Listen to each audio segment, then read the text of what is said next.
मित्रों नमस्कार। आज के इस सेशन में आपका हार्दिक स्वागत है।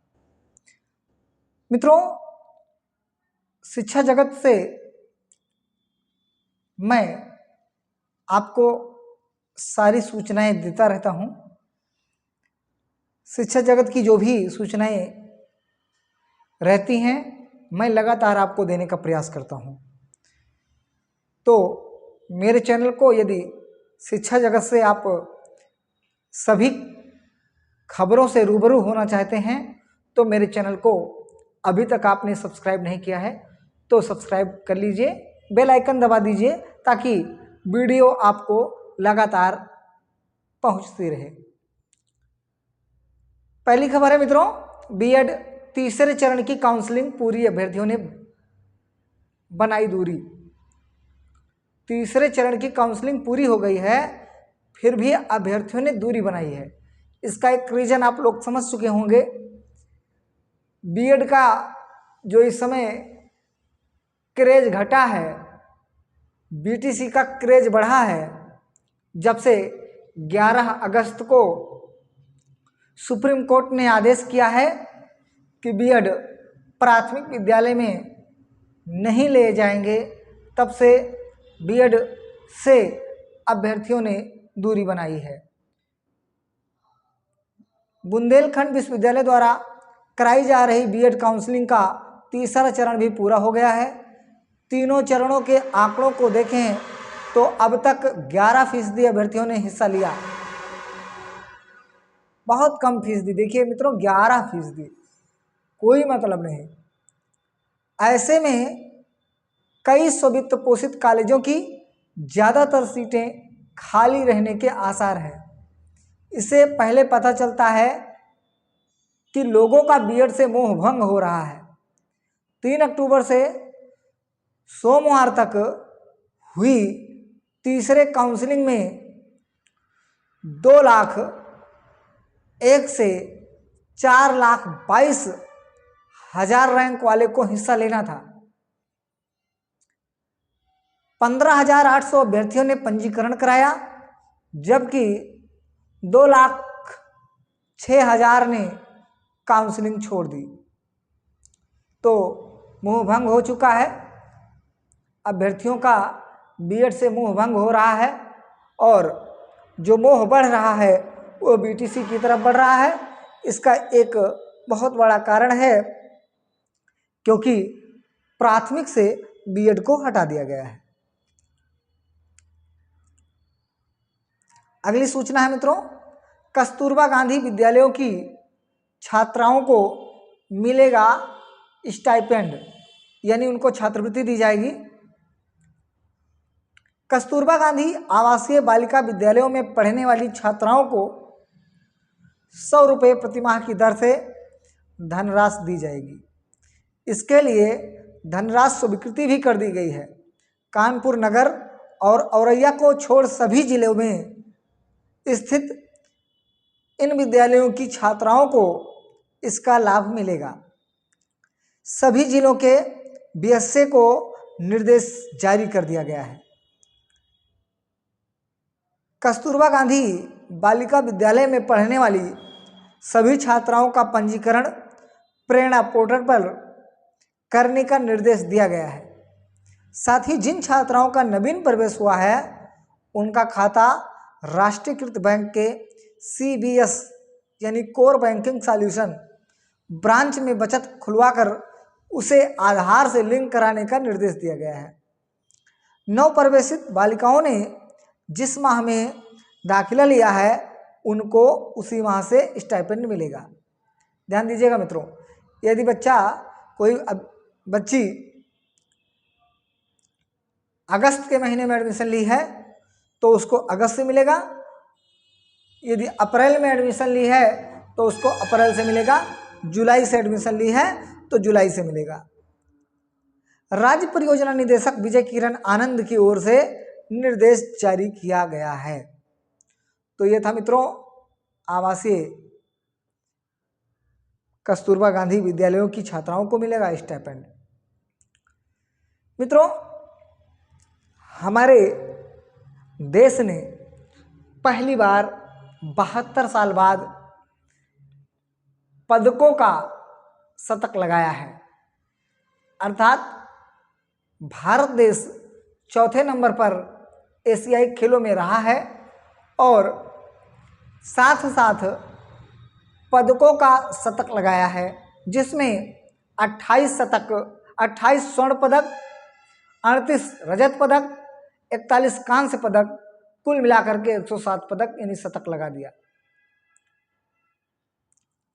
मित्रों, हालांकि ARO के 411 पदों पर आवेदन आज से यानी अभी कल से शाम से शुरू हो चुका है। खबर ये लेट प्रकाशित हो रही है। 2021 के बाद अब शुरू होने जा रही है भर्ती। 21 से 40 साल के अभ्यर्थी भर सकते हैं फॉर्म। मित्रों, मेरे वीडियो को यदि इससे पहले देखेंगे तो मैंने जब भी खबर देता हूँ ऑथेंटिक देता हूँ। मैंने आप मेरे वीडियो को जाकर के 4 दिन पहले जो मैंने वीडियो बनाया था उसमें बताया था इसी माह आएगा ARO का विज्ञापन, और आ भी चुका है मित्रों, आवेदन भी शुरू हो चुका है। तो ऑथेंटिक न्यूज़ पाने के लिए मैं इधर उधर की बातें ना ज़्यादा कर करके व्यूज पाने के लिए लोग तमाम तरीके के हथकंडे अपनाते हैं, लेकिन मैं ऐसा ना करा हूँ ना आगे करूँगा। भले मेरे व्यूज कम हों, लेकिन जितने भी मेरे व्यूवर हैं मैं चाहता हूँ कि वे लोग अच्छी जानकारी पाएँ, भले ही थोड़ा लेट पाएँ लेकिन अच्छी जानकारी पाएँ। तो मित्रों, समीक्षा अधिकारी ARO, सहायक समीक्षा अधिकारी ARO परीक्षा 2023 के तहत 411 पदों पर ऑनलाइन आवेदन सोमवार से शुरू हो गए, यानी आज मंगलवार है, कल शाम से शुरू हो चुका है। उत्तर प्रदेश लोक सेवा आयोग की वेबसाइट पर विस्तृत विज्ञापन सोमवार को भी जारी कर दिया गया। इसमें ऑनलाइन आवेदन व शुल्क जमा करने की प्रक्रिया, जांच प्रमाण पत्रों का प्रोफार्मा, प्रारंभिक तथा मुख्य परीक्षा के विषय, पाठ्यक्रम, आरक्षण एवं आयु में छूट आदि की जानकारी रहेगी। तो मित्रों, मैं इस पर विस्तृत वीडियो बना चुका हूँ। टाइटल ARO क्या है, आयु, योग्यता, एग्जाम पैटर्न, सिलेबस, सब के बारे में पूरी जानकारी आप वीडियो को जाकर के इस चैनल पर देख सकते हैं। मित्रों, मैंने ये भी बताया था कि वैसे तो 181 पदों पर बता रहे हैं, लेकिन ये भर्ती 400 प्लस, कम से कम 400 पद होंगे और 411 पदों पर हो रहा है। आपको मैं ये भी बताता चलूँ, ये प्रारंभिक परीक्षा होने से, प्रारंभिक परीक्षा के परिणाम आने के पहले पहले, याद देख लीजिएगा मित्रों, प्रारंभिक परीक्षा के परिणाम आने के पहले पहले ARO के कुल पदों की संख्या 500 प्लस हो जाएगी। ध्यान दीजिएगा, 411 पे विज्ञापन आया है, 500 प्लस पदों पर देख लीजिएगा इसकी भर्ती होगी। तो मित्रों, इस पे मैंने विस्तृत वीडियो बना दिया है, उसको जाकर के मेरे चैनल पे जाकर के देख सकते हैं। मैंने इसको कल ही चैनल पे डाल दिया हूँ। अगली खबर है मित्रों, शिक्षा मंत्री ने कहा अगले वर्ष से, ध्यान दीजिएगा मित्रों, अर्थात जो बच्चे 2025 में बोर्ड की परीक्षा देंगे उन्हें नई व्यवस्था के तहत परीक्षाएं संभव कराई जाएगी, और वो संभव परीक्षाएं होगी वर्ष में 2 बार, वर्ष में 2 बार बोर्ड परीक्षा होगी। लेकिन ध्यान दीजिए, कोई जरूरी नहीं है कि दोनों बोर्ड परीक्षाओं में बैठा जाए, किसी एक में आप बैठ सकते हैं, और चाहे अंक में बढ़ोतरी करने के लिए तो आप दोनों में वो बैठ सकते हैं। ध्यान दीजिएगा मित्रों, 10वीं और 12वीं की छात्राओं में तनाव घटाने के लिए यह विकल्प दिया गया है। ध्यान दीजिएगा, तो केंद्रीय शिक्षा मंत्री धर्मेंद्र प्रधान ने 10वीं और 12वीं कक्षा की बोर्ड परीक्षाओं में साल में 2 बार शामिल होने का अनिवार्य नहीं होगा। उन्होंने कहा एक बार अवसर मिलने के डर से होने वाले तनाव को घटाने के लिए यह विकल्प पेश किया जा रहा है।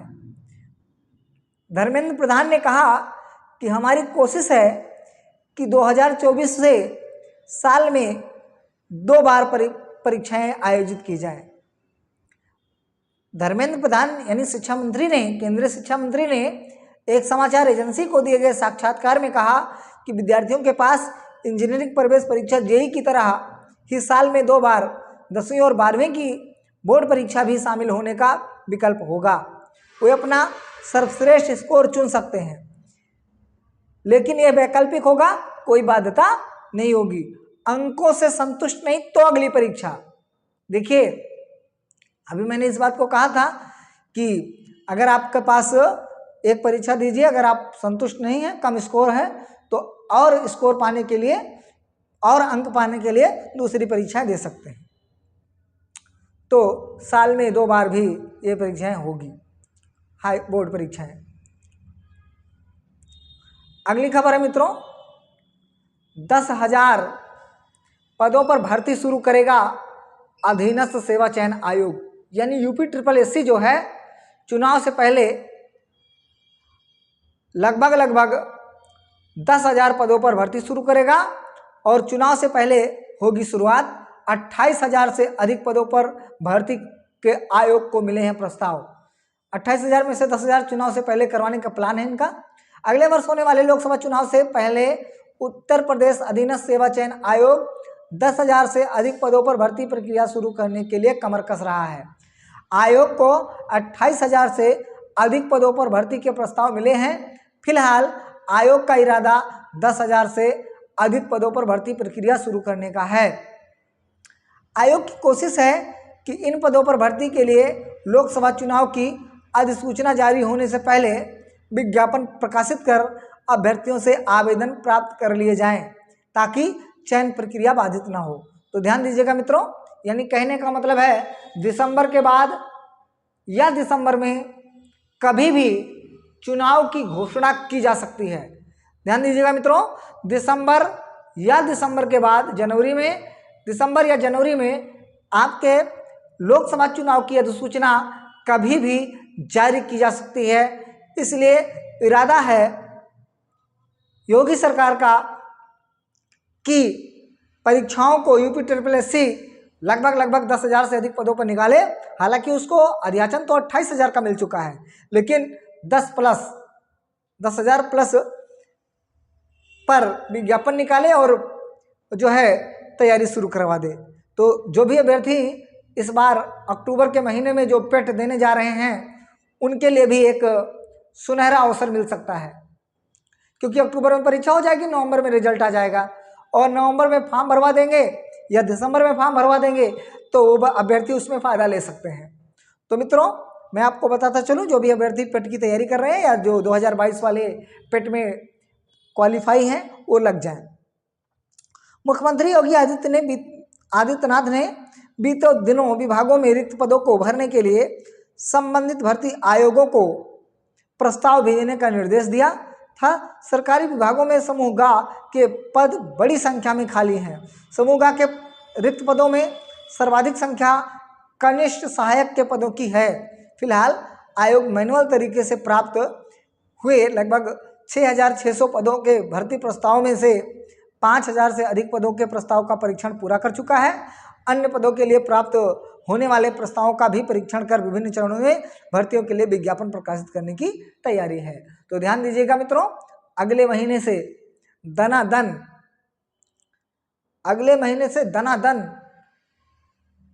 एक के बाद एक 1 by 1 विज्ञापन UPSSC देना शुरू कर देगा और दिसंबर तक देगा, जब तक लोकसभा के चुनाव की घोषणा नहीं हो जाएगी, अधिसूचना जारी नहीं हो जाएगी।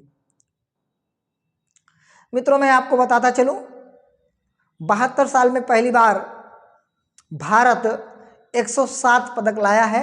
ये भारत के गौरवान्वित करने का क्षण है। 14वें दिन भारत ने 6 स्वर्ण पदक सहित 12 पदक जीते हैं। पहला और 100वां दोनों ही पदक बेटियों ने दिलाए हैं। तो हम अपने इस देश की बेटी ज्योति सुरेखा को मैं हार्दिक बधाई देता हूँ, शुभकामनाएं देता हूँ। भारत ने 19वें एशियाई खेलों में सर्वश्रेष्ठ प्रदर्शन करते हुए पदकों का न सिर्फ शतक पूरा किया, बल्कि 14वें दिन एक के बाद एक 6 स्वर्ण पदक और 4 रजत पदक और 2 कांस्य पदक जीतकर पदकों की संख्या 107 तक पहुंचा दिया। 24 सितंबर को पहला पदक 10 मीटर की एयर राइफल में महिला टीम ने दिलाया था, तो 100वां पदक भी कबड्डी टीम की बेटियों के नाम रहा। बहुत बहुत शुभकामनाएं। हमारे देश के लिए ये गौरवमयी पल है। अगले माह से 10,000 पद भरेंगे। देखिए मित्रों, अभी मैं उसी की बात कर रहा था और वही बात यहाँ पे भी बताई गई है। सर्वाधिक कनिष्ठ सहायक में के पद हैं, रिक्त हैं विभागों में। तो ये था जो भी मैं बातचीत कर रहा था।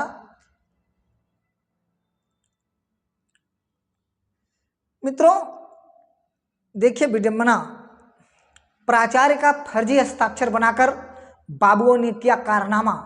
डीएलएड में फेल 107 प्रशिक्षु को बाबुओं ने कर दिया पास। ये भ्रष्टाचार है। ऐसे बाबुओं को तो तुरंत तत्काल एफआईआर दर्ज कराना चाहिए इनके नाम, और ऐसे बाबुओं को तो तुरंत बर्खास्त कर देना चाहिए। योगी सरकार ऐसे बाबुओं पर कब शिकंजा कसेगी? वैसे तो हमारे बाबा बुलडोजर चलाते हैं, लेकिन इनके घर पर बुलडोजर कब चलेगा? जब किसी अभ्यर्थी को जो फेल है उसको पास कर दिया जाए और जो पास है उसको फेल कर दिया जाए। ऐसे बाबुओं के घर पे बुलडोजर कब चलाएगी योगी सरकार?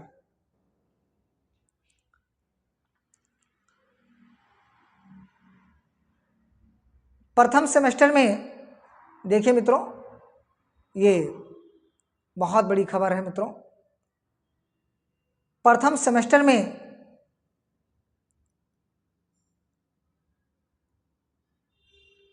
बहुत बड़ी खबर है। प्रथम सेमेस्टर में आधे से अधिक प्रशिक्षु हो गए फेल। परीक्षा नियामक प्राधिकारी कार्यालय ने डीएलएड के विभिन्न सत्रों की जुलाई में आयोजित सेमेस्टर परीक्षा का परिणाम घोषित कर दिया। डीएलएड 2021 व 2022 के प्रथम सेमेस्टर में आधे से अधिक अभ्यर्थी फेल हो गए हैं। डीएलएड 2022 प्रथम सेमेस्टर में पंजीकृत 92,424 प्रशिक्षुओं में से 89,193 परीक्षा में शामिल हुए। इनमें से 50,107 अभ्यर्थी फेल हैं। बाप रे बाप, 89,000 में से 50,000 अभ्यर्थी फेल हो जाएं। देखिए मित्रों, आधे से अधिक अभ्यर्थी फेल हैं। क्या कहा जाए, ये कॉलेज की गलती है या अभ्यर्थियों की? तो मेरा मानना है कॉलेज अपना काम करता है, अभ्यर्थी अपना काम नहीं करते हैं। अभ्यर्थी अपना काम नहीं पढ़ते हैं। वो चाहते हैं कि मैं घर बैठे हमारी सारी डिग्री मिल जाए। अरे ठीक है, जहाँ तक आप लोग काम चलाना चाहते हैं चलाइए, लेकिन घर पर पढ़िए। डीएलएड करेंगे तो डीएलएड में ही आप उसके बाद टीटी पढ़ेंगे, और डीएलएड के सारे कोर्स ही टीटी में काम आते हैं। टीटी पास करेंगे। अब जब इसी को नहीं पास कर पाएंगे तो टीटी के लिए क्या पढ़ेंगे? मित्रों, मेरी बातें थोड़ा कटु हैं, लेकिन आपके फायदे की हैं। यदि आप बीएड कर रहे हैं या बीटीसी कर रहे हैं तो आपको टीटी पास करना होगा। उसी व्यू में आप पढ़ना शुरू करें।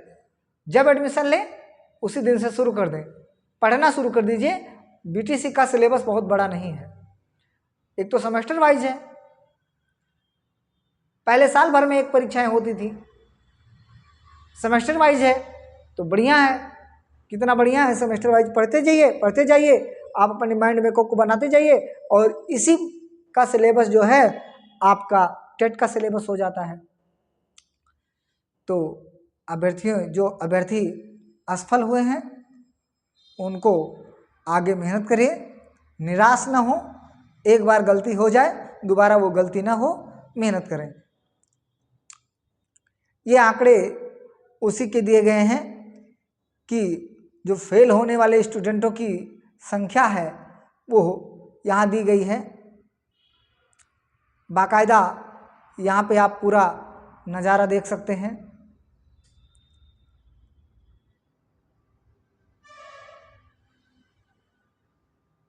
फेल अभ्यर्थियों की लिस्ट दी गई है और कितने पास स्टूडेंट हैं, कितने फेल स्टूडेंट हैं, इनका दिखाया गया है। आप लोग जानकारी करने के लिए इसका स्क्रीनशॉट ले लीजिए। मात्र 38,000 पास हैं और 50,000 फेल हैं 92,000 में से, और 89,000 स्टूडेंट इसमें बैठे थे। तो ये पूरा आंकड़ा है मित्रों। अगली खबर है, स्कूल में मोबाइल फोन के प्रयोग पर लगेगा प्रतिबंध। बहुत अच्छी बात है। लगातार हो रही घटनाओं को देखते हुए होगी सख्ती, सुरक्षा एवं संचालन नियमावली में करेंगे प्राविधान। तो फोन को थोड़ा सा प्रतिबंध लगाना जरूरी है।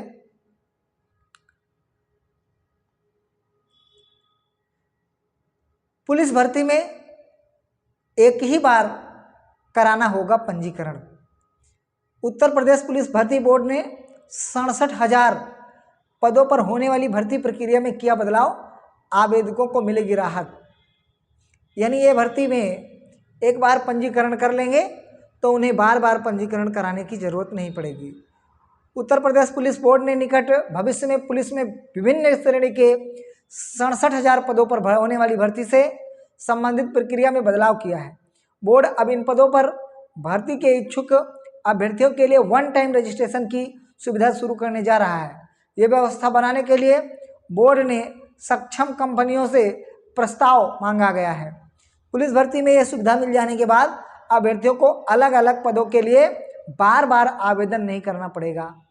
पुलिस में 52,699 सिपाहियों की भर्ती के लिए, साथ ही 2,469 उप निरीक्षक, ध्यान रखिएगा एसआई का, 2,430 radio operator, 927 computer operator, 2,833 jail warder समेत 67,000 पदों पर भर्ती प्रस्तावित है। तो इसके लिए मित्रों जो है बार बार रजिस्ट्रेशन नहीं करवाना पड़ेगा, एक ही बार रजिस्ट्रेशन हो जाएगा, पंजीकरण हो जाएगा, उससे काम चल जाएगा। तो ये थी आज की मुख्य शिक्षा जगत की सूचनाएं। प्रतियोगी परीक्षाएं की तैयारी करने वाले बच्चे इस चैनल को बनाया गया है ताकि शिक्षा जगत से वो रूबरू रहें।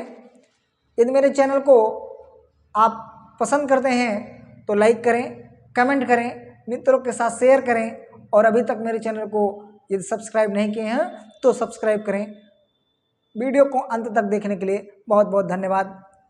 आभार मित्रों।